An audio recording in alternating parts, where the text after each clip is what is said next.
site, who your audience is, where they're from, how they found your site, and you can also see what your most popular content is and what might be driving people away. However, web analytics can feel confusing or overwhelming. So today we'll demystify the things a little bit to help you get started. We'll share what types of metrics to track, what they mean, and what tools you can use to help. So let's get started.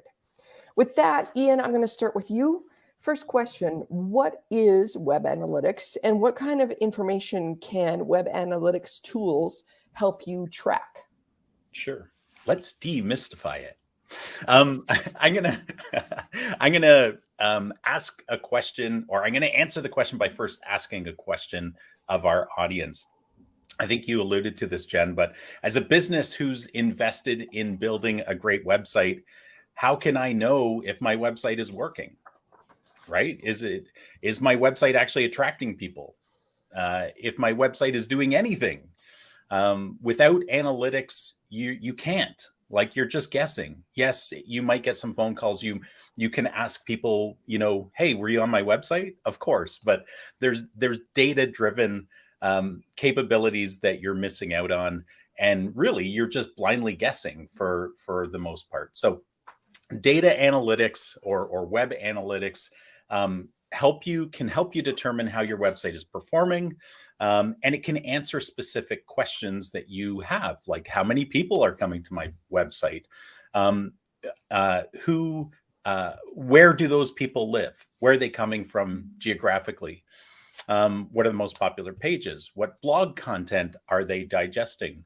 And it can also provide more in-depth information, like how did somebody get to my website? What channel did they come from? Was it paid traffic? Was it organic traffic? Was it social media traffic? All that kind of stuff. What marketing tactics are driving most traffic to my website? Is my website mobile friendly? How many visitors has my site converted into leads or customers? And web analytics reports show you what is working and where you can improve things. You can use the information gathered to improve your website, how it's working. There's even analytics tools that allow you to do heat map tracking. So when people come to your website, you can actually see where they're clicking. There's all sorts of analytics tools. The information you gain can increase your overall understanding of your business, of your customers, and provide you with insights about how your customers are coming to you, what marketing efforts are actually working, and help you make informed business decisions. So I look at it as, key business insights in the 21st century. Like, you have, if you're investing in a website, you have to do analytics. If you're not, it's a huge miss on your part. And it's a huge miss if you hired someone to build your website and they didn't include some sort of analytics in it. For the small business owners out there that are just hearing about this for the first time, when you say include analytics in it, is that a regular thing that should be expected from your web designer, your web development company? Quite frankly, it should be. Yeah. It's not always. Like, it totally depends on the type of vendor or business or agency that you hire to build your website, because if they're entirely focused, like if their whole world, this is the vendor's world, if the whole vendor's world exists in turning out websites and that's where their profitability is made, they will not usually, there's always exceptions, but from my experience, they will not usually be worried or concerned about analytics. They actually don't care, because they've sold the website, they completed the project, they moved on. Right. It's the businesses that are actively involved in trying to help you grow your business, attract more leads. Those are the ones that are usually like, hey, you got to get analytics in it. We include that in our setup service. Once we build the website, we will connect it to an existing analytics platform if you already have one, or we'll set up a new one. But yeah, it really should be. And it's a key question I think businesses should be asking when they're having a website built, is what happens after the website is built? Do you set it up in analytics? Is it a new analytics account, or will you connect it to my existing account? That kind of stuff is really important. Yeah, good advice there. Absolutely. Ken, what type of metrics should a small business track? There's so many things to track. Are there a few that really matter that someone can get started with? Yeah, so I'm going to talk about four just to get started. First are user metrics. So this is really the who of who's coming to your website. It's how many total visits are you getting? How many unique visitors are you getting? Those kinds of things. So that can be really helpful, especially when you're looking at trends. Again, you need to factor in the seasonality of your business when you're looking at trends, but generally you want to see that number going up in terms of both overall visits and unique visits, because that means that your website is probably becoming more findable, or you're finding better ways to drive traffic to your website. Then there are behavior metrics, and those are really based around, it's the what, right? So it's like what pages are being visited, how long do people stay on a particular page, or how quickly do they leave, and what types of devices are people using to view your website. Then you start to get into some metrics that really measure where, like Ian talked about, where your traffic is coming from. So the referring sources, it could be from search engines, it could be from social media sites, other websites. If you're listed on business directories, including local chambers and things like that, then they can be identified as referring sources of traffic to your website. You want to pay attention to that, because that gives you the ability to maybe double down and focus your marketing efforts on, where you're getting the biggest bang for the buck. Or if you're not getting enough traffic, maybe you need to look at doing a paid ad strategy to get more people onto your website. If you're not ranking and the organic SEO isn't kicking in, or social media is not driving enough traffic to your website. And again, even if you're doing social media organically, for most businesses, you're probably, to get a lot of uplift from social media, you're going to have to do a lot of regular posting, and maybe even paid ads. But that's really the acquisition. And then you've got conversion. So this is, really to focus on, how are people taking action on your website? Are they filling out forms? Are they hitting the landing pages that you want them to go to? And by landing page, I think this is a broad concept of a landing page. It's not the specific technical, web designer notion of a landing page. It could be, it may not, it doesn't have to be. But if they're hitting the right pages to take the actions that you want them to call, to fill out a form, if you've got e-commerce sites, are they making purchases, things like that. So really, it's ultimately the web conversion metrics, and these can be really tricky. And I'm sure Paul will have some stuff to say about this as well. But when you drive traffic from a paid source, or from SEO for that matter, you may not get an immediate conversion, right? I mean, you need to really think about this concept of assisted conversions and the whole path and the journey that people might take before they actually convert on your website. But you definitely want to see, are they actually converting from your website? Because it's super important. That's at the end of the day, we build websites largely because we want people to contact us, either call us, fill out a form, schedule a consultation, buy a product, whatever it is. So the web conversion metrics are really important to take a look at. Great. And good segue to Paul. So Paul, what are some of the best web analytics tools you can use, in your opinion? Well, we could probably do an entire podcast just on this. So I'll first of all, let's talk about the different types of tool. Everyone probably has heard of or knows about Google Analytics, but there's really three different types. There's the traditional analytics tools such as Google Analytics, and then there's behavior analytics tools, which I'll get into. I'm not going to go too deep into the weeds about any of this. But then there's the cookieless analytics tools, which is kind of what GA4 is for, because What's GA4, Paul? Google Analytics 4. as opposed to universal analytics, because universal analytics is more of a session driven kind of tool that uses cookies to track what users do. Whereas Analytics 4, because of all the privacy, they're basically trying to get around the whole privacy thing. And when I say get around, I don't mean that in a bad way, but there's a lot of privacy issues out there and privacy laws that have been enacted. So they have to have a different way to track these things. And then, you have things like DuckDuckGo that the idea is to not track what you do on the web, which causes problems from an analytics standpoint.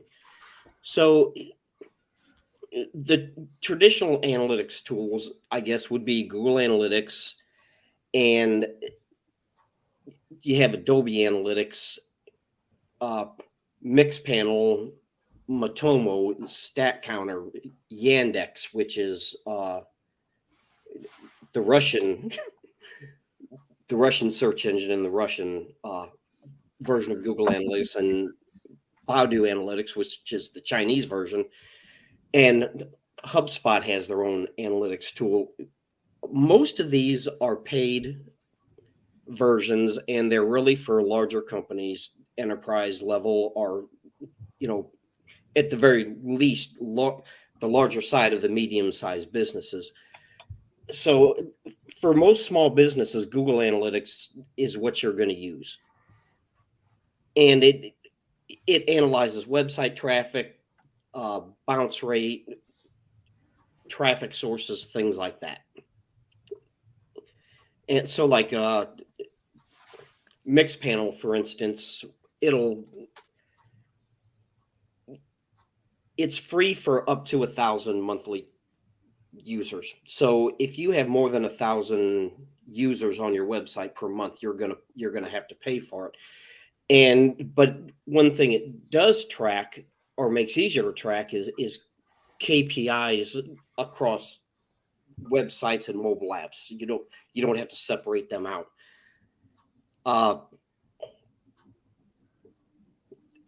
Matomo is really focused on measuring website traffic and user behavior, and beyond that, it's really difficult to use. So I won't go into any of that anymore. But if you want to get into the behavior analytics tools, then you're talking about things like Hotjar is a good one. And that's kind of a heat track. And there's other ones out there that has these heat maps where it will show you what people are doing, what they're clicking on, how far down they're scrolling. And there's kind of an overlap here. You can set some of these things up in your traditional analytics tools, but these behavior analytics tools, they just make it easier to do. It's built in. It's what they do. They're not going to track session views or bounce rate or the path through the website. They're going to say they scroll down this far, they clicked on this, their cursor hovered over this part longer than over this part. So it's going to kind of show you user behavior. And I'm trying not to get too deep into the woods with a lot of this stuff, but there's Hotjar, Crazy Egg. That's the one that Neil Patel developed. Everyone's heard of Neil Patel. And Hotjar is a different version of Crazy Egg. There's Lucky Orange, which is another one. The biggest reason you'd use these behavior analytics is to improve user experience. And that's where it helps you understand why they're doing certain things. Yeah. You made a reference to a scenario where a user is on your website, sort of hovering over a certain area. What could that information tell the business owner? Is that a good thing, a bad thing, or what are some of the things that they could glean from that kind of behavior? Well, that's a good question, because it really comes down to understanding and interpreting the data, which, we've talked in the past about bounce rate on analytics. Is it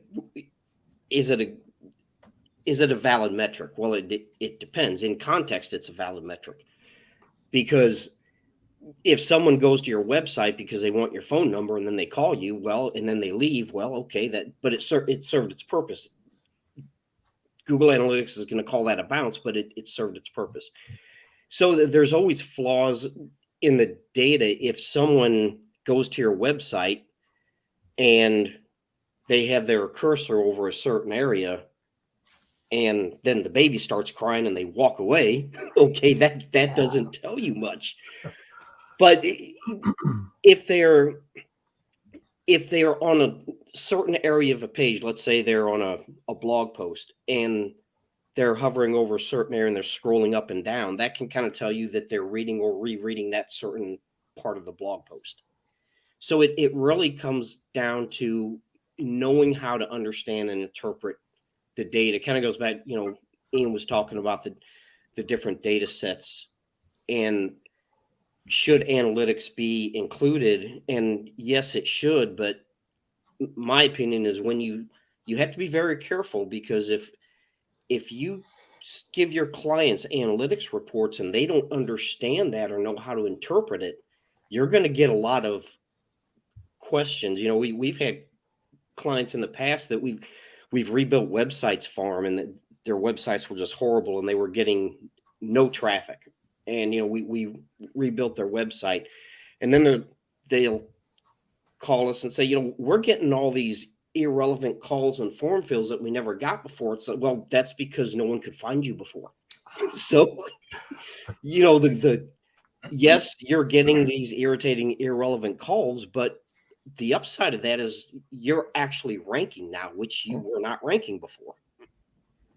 So you have to understand the data and know how to interpret it. Yeah, that's fair. Yeah. Well, Well, I think the most important thing out of that, Paul, is that we can extrapolate that anybody who hovers over a button too long has a baby.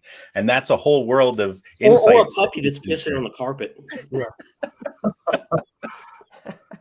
Well, actually, I mean, it can, there are two ways that you could interpret some of this stuff, right? I mean, so some of it, like Paul, you talked about, if somebody's reading a blog post and they keep going back and forth, rereading that section, it's either telling you it's incredibly valuable and very helpful for them, or it's confusing. You don't really know. I mean, you have to look at all of this stuff in context to really start to make some sense out of this stuff. Yeah, and that's a really good point, because it doesn't tell you, like you just said, why they're scrolling up and down. Is it really valuable, or is it confusing and it needs to be rewritten? So I guess in that case, I'd maybe call some of your friends and say, hey, take a look at this, and does this make sense to you? Have someone, because when I write I'm not a writer. When I write an email, it makes sense to me. Mm-hmm. But I've often been told that sometimes I get too technical about things. So, so have someone else look at it and see if it makes sense to them. Someone not involved in that industry. So if you're writing a blog post on trenchless plumbing, have someone that knows nothing about that read that and say, does this make sense to you? Mm-hmm. Yeah, good point there. Absolutely. Ian, just diving a bit deeper here, what would you say the best user metrics to track are, and what do they mean? Yeah, so I'm trying very hard not to infringe on anybody else's questions coming up. I think there's going to be some crossover for sure, but analytics platforms like Google Analytics allow you to do some incredibly deep diving into user metrics. But I find really for me, my most used metrics reports in Google Analytics are a channel acquisition report, which Paul's going to talk a little bit more about later on. But the reason this is my most used report, and just to support what Paul and Ken talked about, in that you need to be really careful about how you share this information so that you're providing context. And so when we share analytics data, we're actually sharing it in a video where we're walking our clients through the results, because we find that's the best way to do it in order to share information and share insights. But the reason that channel acquisition report is the most important to us is because it quickly, in one snapshot, we're able to see how many users visited the website, how many of those were new users, how many total sessions, because a user can come back multiple times, meaning how many people arrived to the site and then immediately left. Where it's like pop-up, it's a game. Really? We're losing people and they're coming back. Yeah.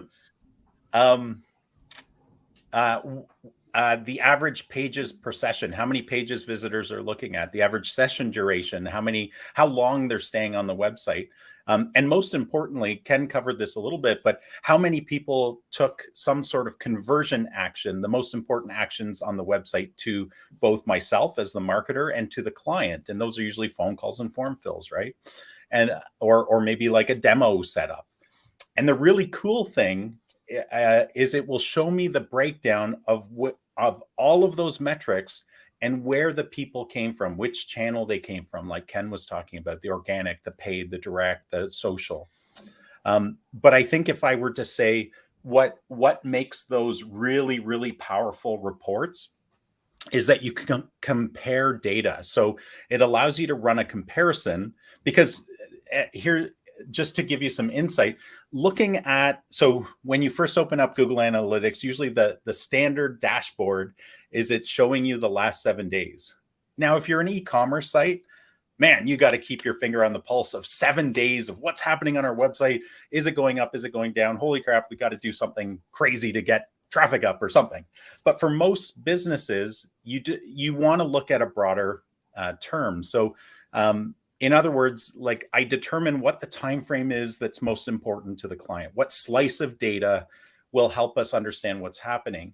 And so usually in monthly reporting, it's the last month, right? So what happened the last month, and what am I going to compare that with? Because again, if you're just looking at that month, yes, it tells you what happened in that month, but it actually doesn't give you insight. It doesn't really tell you, like, did we improve? Did we go down? So you have to compare the data. So in a tool like Google Analytics, you can say, I want to compare this data with the prior period, the prior month.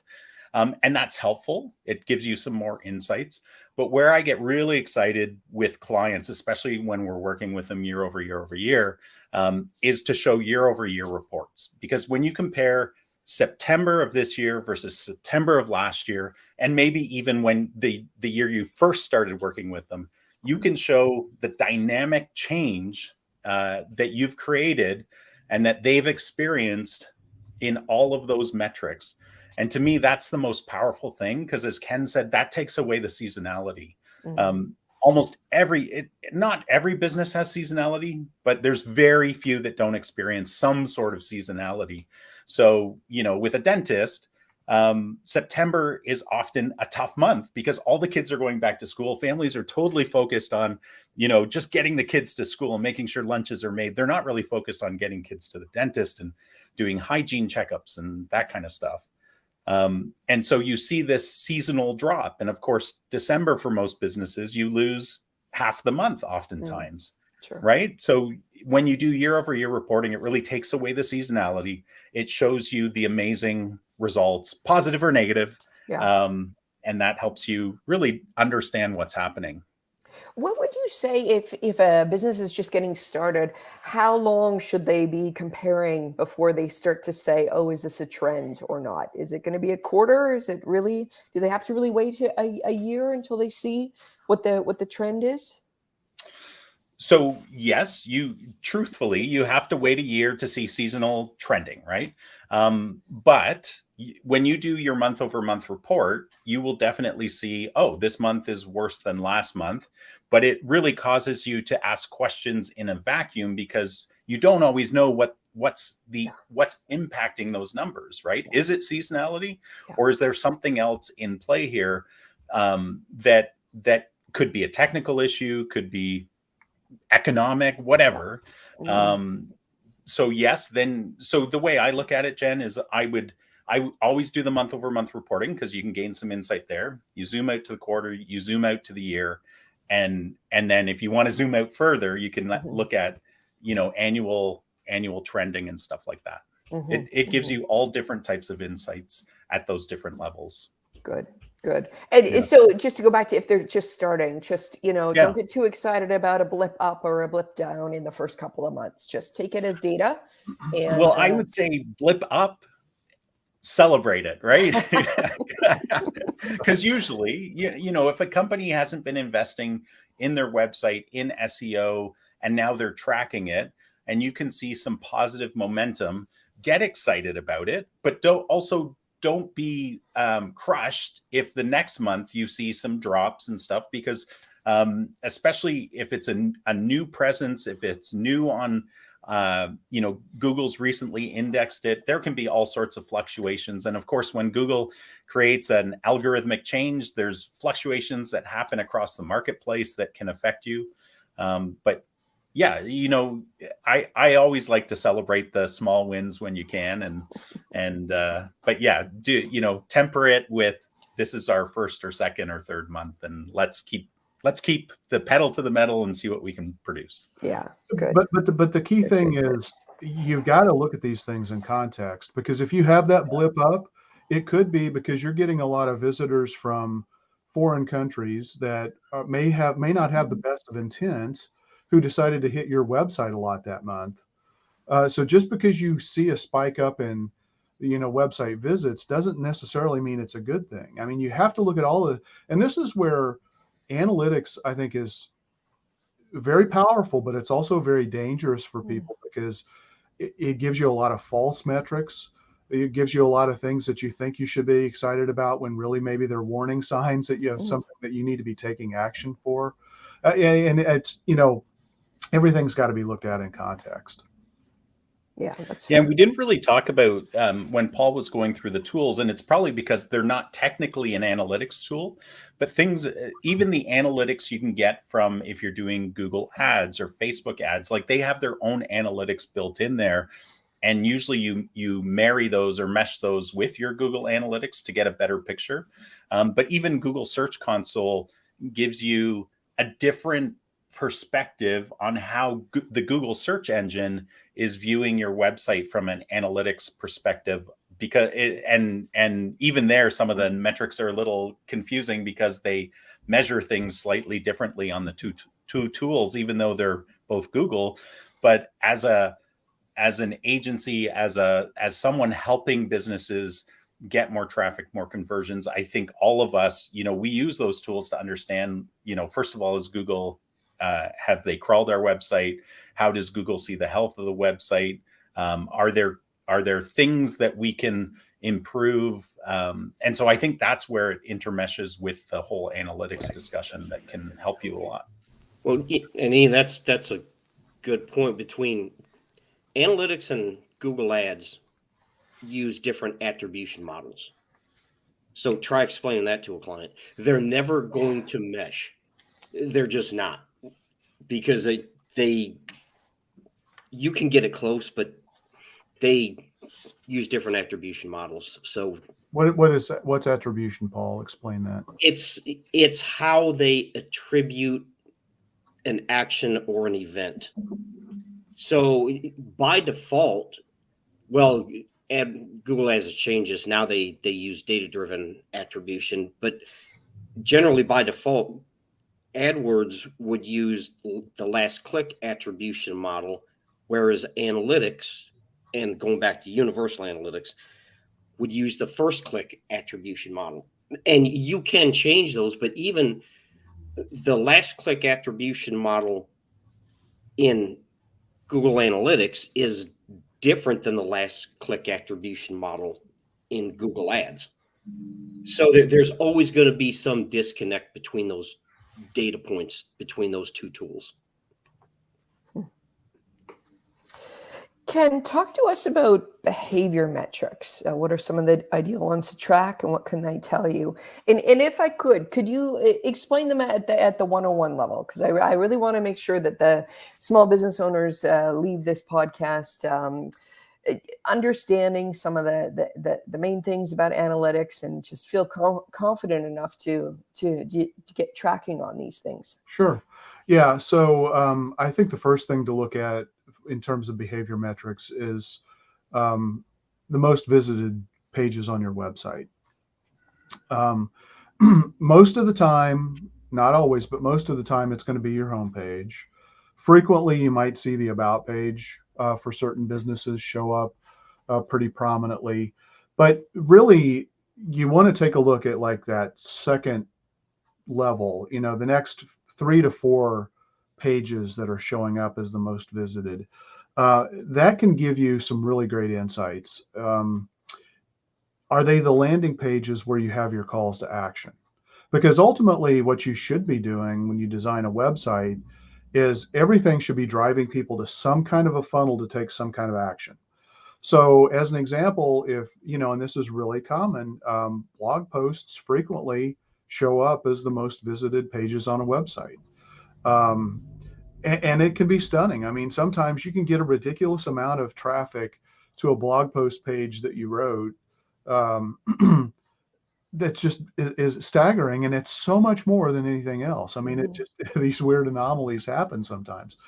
But if you're getting most of your traffic to your blog posts and they're not going to pages that are actually focused on conversion, then you might want to think about, did I include a good, strong call to action on that blog post page to get people to schedule a consultation or place an order or whatever it might be that you're trying to accomplish? It's really common that that can happen. So take a look at that. One of my favorites is dwell time.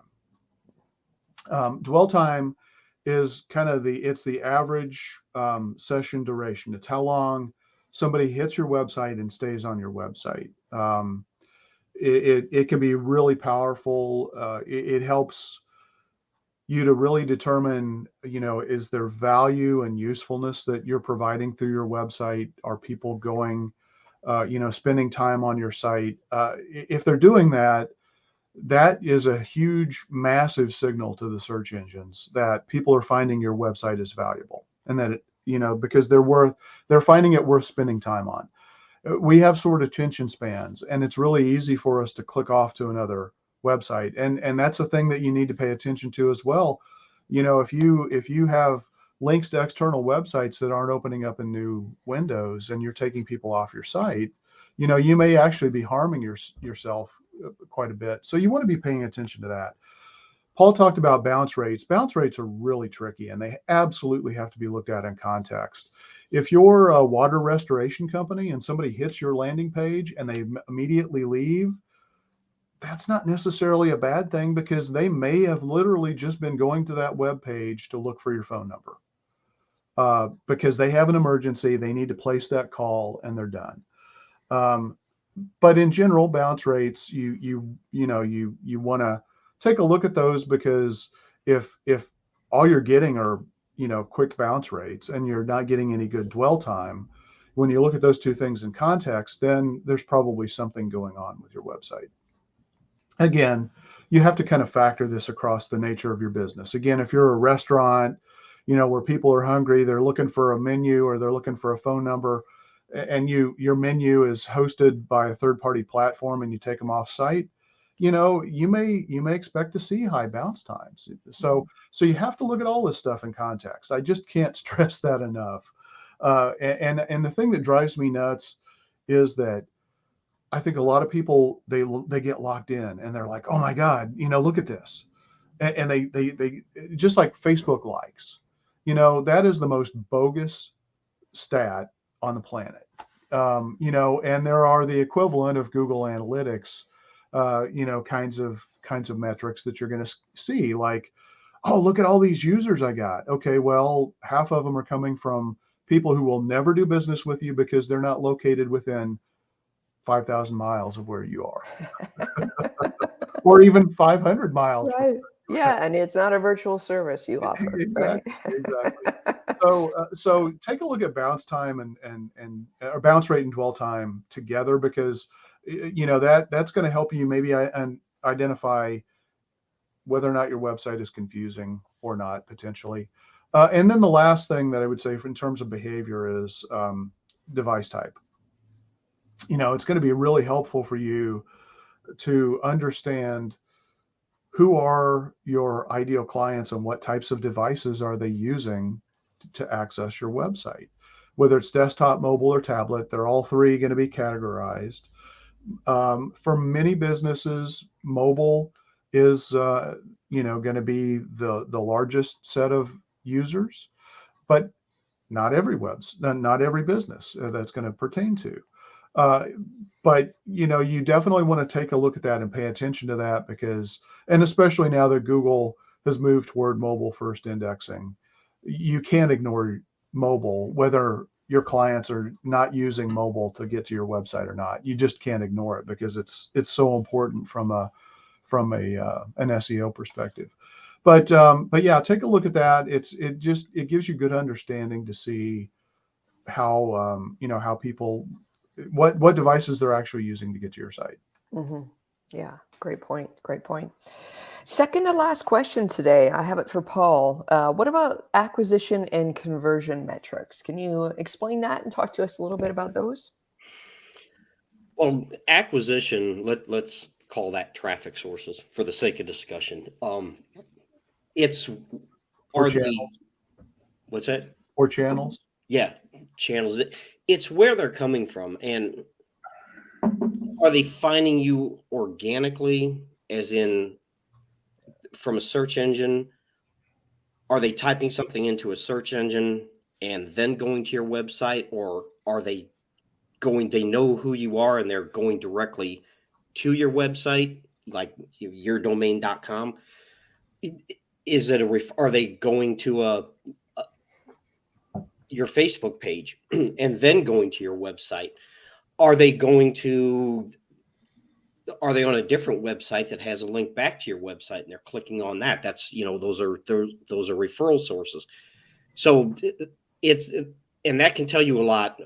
If most of your traffic is from paid ads, for instance, that's another channel, you might want to consider investing some time and money in SEO, because if you turn off those paid ads, you're going to lose most of your traffic.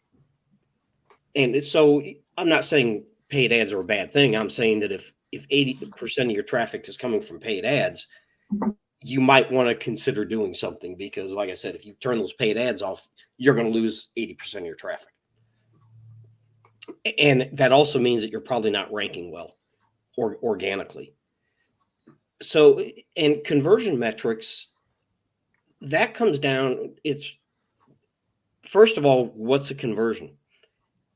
If you want people to sign up for your newsletter, okay, that could, and they do, that could be considered a conversion, but does that translate into dollars?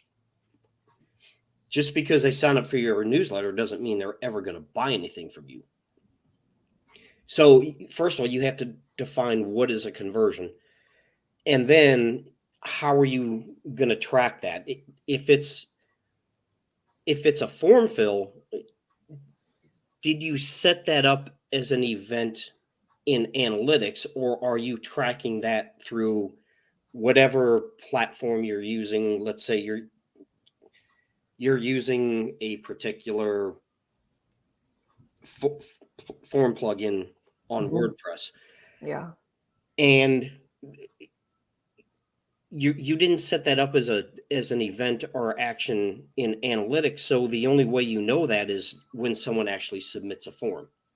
So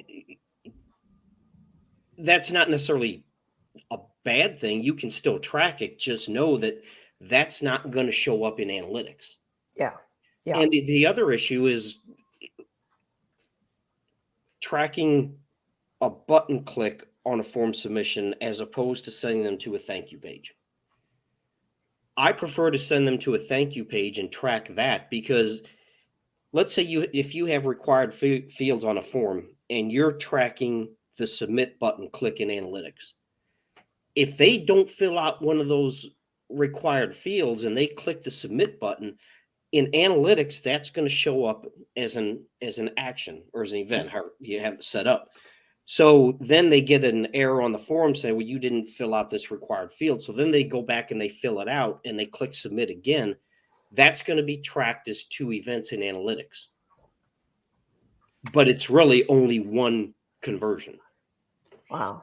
Or they're like, screw it, I'm not going to give you my phone number. It's a required field, and they abandon. You still are going to show that you got a conversion, but you really didn't. Right. If they click that button. Right. I want to ask you a question about the acquisition, a little bit of a devil's advocate here, but would it be fair to say that looking at where your traffic comes from can be just the thing that takes some of the emotion out of where you decide to advertise? And what I mean by that is, I know we've talked in other episodes about some of our clients having very strong feelings either for or against, particularly certain social media sites, maybe certain places to advertise. But for example, if these analytics are showing, oh my goodness, Twitter's sending you a lot of traffic, and you actually hate Twitter, that that report might make you decide, you know what, I have to rethink this, because if that channel is getting me a lot of good traffic to my site, I have to, rethink my emotions around this site that's sending me all this good traffic. Is that kind of report the kind of thing that could help change a client's mind on that? Well, Twitter is fine. It's Facebook that's pure evil. Oh, I see. Okay. Here we go. Even within this group.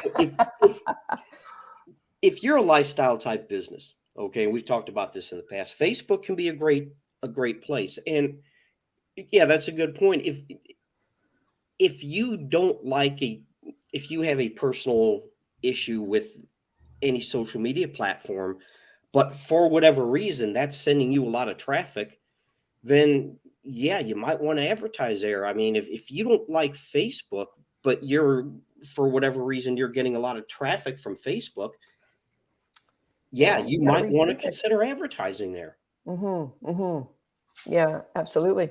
You could be literally leaving some money on the table. Yeah. Well, and it's not just social media. I mean, it's every industry has niche websites. If it's home services, it could be Angie, it could be a variety of different ones. Yelp is a general purpose one, and a lot of people have really strong biases towards those websites.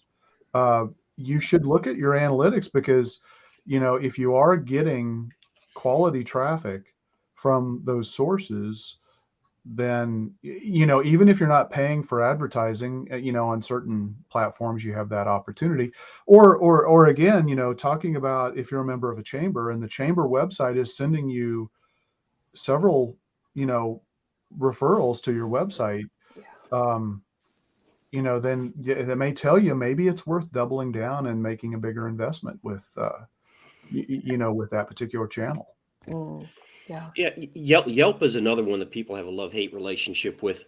And and I get it, because in the past Yelp has done some things that irritate people, but in certain parts of the country, people use Yelp, and it is a huge platform. And if you're in that part of the country and you're getting traffic from Yelp, no matter how you feel about it, if you're getting traffic from Yelp and you ignore it because they pissed you off in the past or whatever, you could be missing a lot of business. Yeah.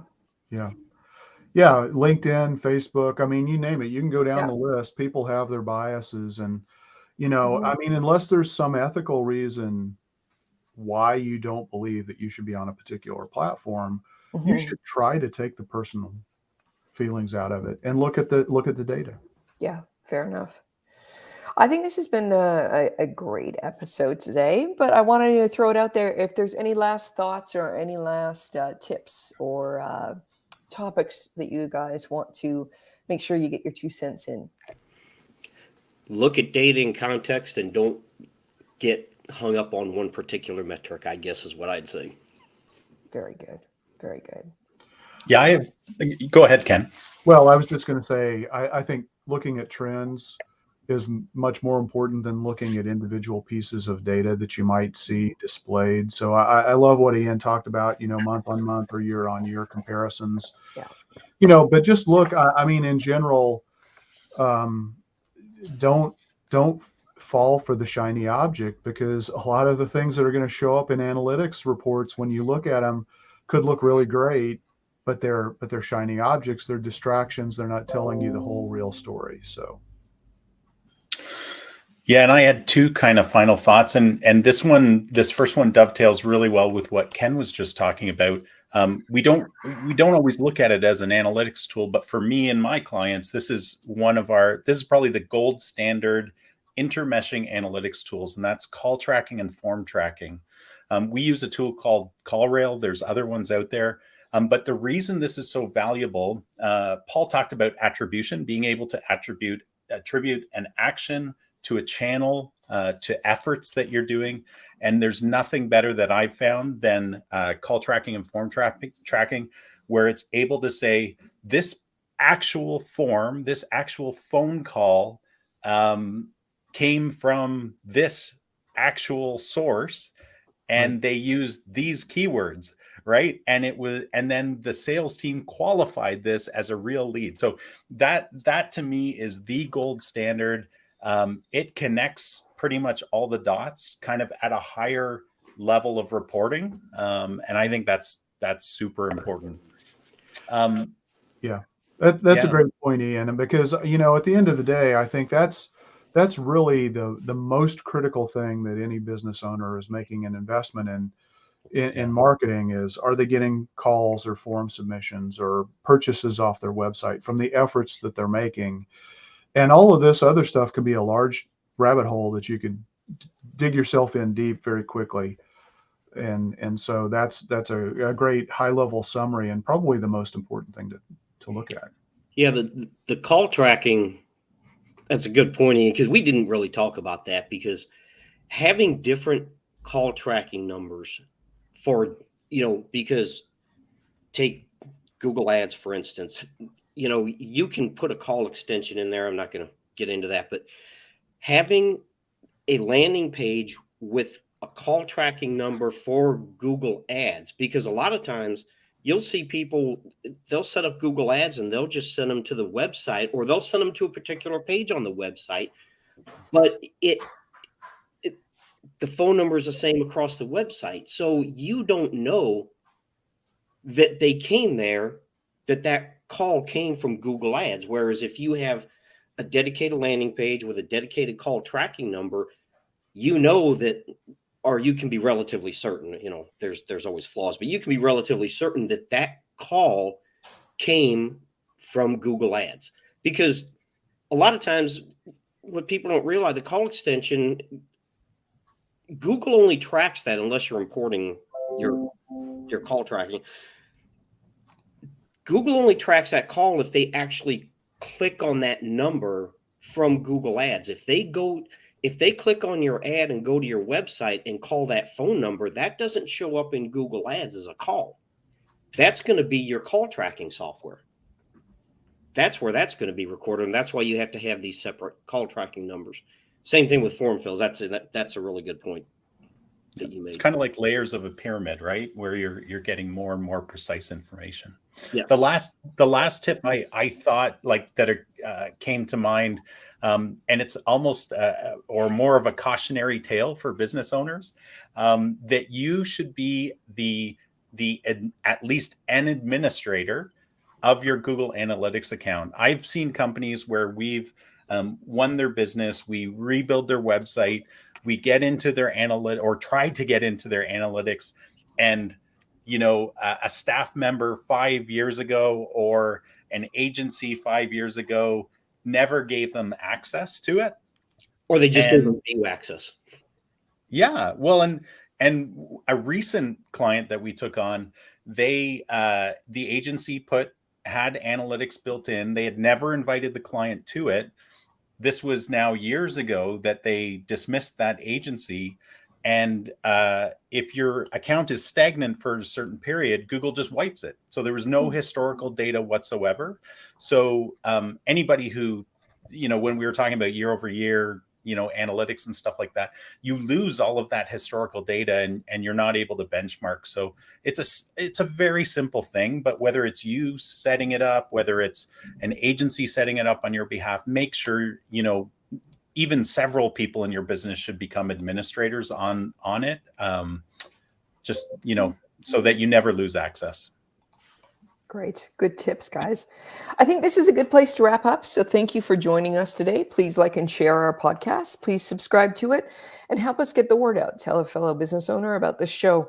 Thanks again, and we'll see you all next week.